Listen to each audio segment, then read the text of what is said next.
Dr. Frank Robinson, Vice President for Public Health for Bay State Health. What is your organization currently doing to address the digital divide for older adults and others in Western Mass? Well, that's really an interesting question. So I wear a couple of hats. So as in my public health role, I work both inside the health system and outside on the community side of the fence. And so I wear my Bay State Health in both roles. So I'm currently involved over the last year with developing what's called the Alliance for Digital Equity, which is a regional coalition representing urban, rural, suburban communities in the 3 counties, Franklin, Hampshire, and Hampden County, organizing citizens to consider the challenges facing them related to the digital divide, particularly those communities and people that have been marginalized. What are the possibilities you can see to address the digital divide and equity barriers for older adults and others? Well, so when you look at the 3 buckets of challenges, some of it has to do with the adoption of the digital platforms and digital services and tools. Some of it has to do with access to those tools, affordability, costs, equipment, and some of it has to do with the application of the tools. Are the tools being used accurately and fully in the right places for the right things? And so older adults have problems in all 3 of those buckets: adoption, access, and application. As is the case with all populations, those 3 buckets tend to be where you can locate the problems. What possibilities are you advocating for or seeking to address regarding the digital divide?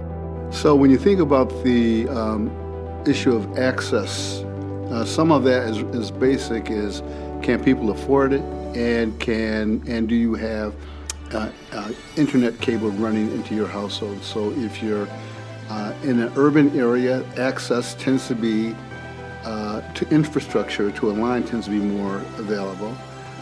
If you're in a rural area, some rural communities, being connected to a line is still a challenge.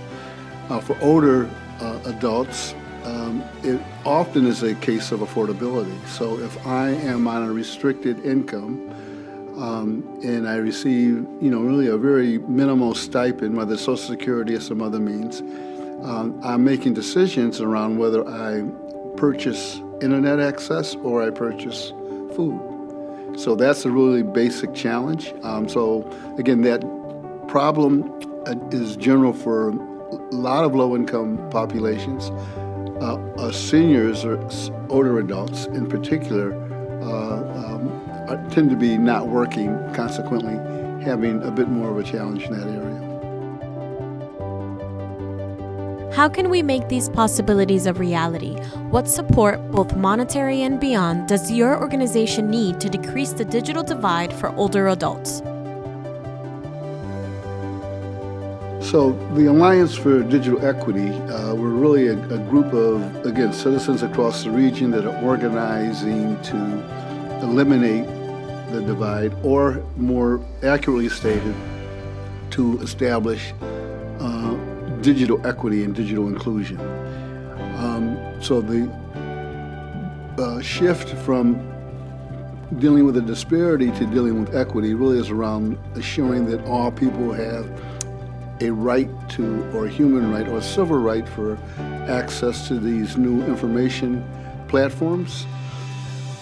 And so our work is really in the area of advocacy. So we know we need to change the rules for participation, and so our investment is in advocacy and marshaling resources, pulling together resources, or helping to direct that resources get used appropriately. So what we know for older adults is that even if they have access, their challenge may be that the technical ecosystem is something they don't trust. It's not friendly to them. The language is a bit off-putting. Issues of safety. So that means it's working more directly in a personal, face-to-face fashion with older adults to overcome some of the issues of perception, much more so than some of the more fundamental barriers of infrastructure. So depending on the challenge, I would say for older adults, a very tailored, very specific solution is needed. Is there anything else you'd like to share? So I think the reframe around the digital divide, a reframe is important. So we've been talking about the divide. Well, we should be talking about equity and inclusion. Parallel this with the civil rights movements of the 60s and 70s. We were about the business of establishing equal access or equity, whether it's in voting or public accommodations. We didn't spend a lot of time talking about what was missing, but what we were driving towards. And I think the conversation around the digital divide is the wrong conversation. It's really a conversation about human rights and civil rights. Digital civil rights now would be my mantra, working towards inclusion and equity. If we're working in that direction, the divide will take care of itself. It'll go away.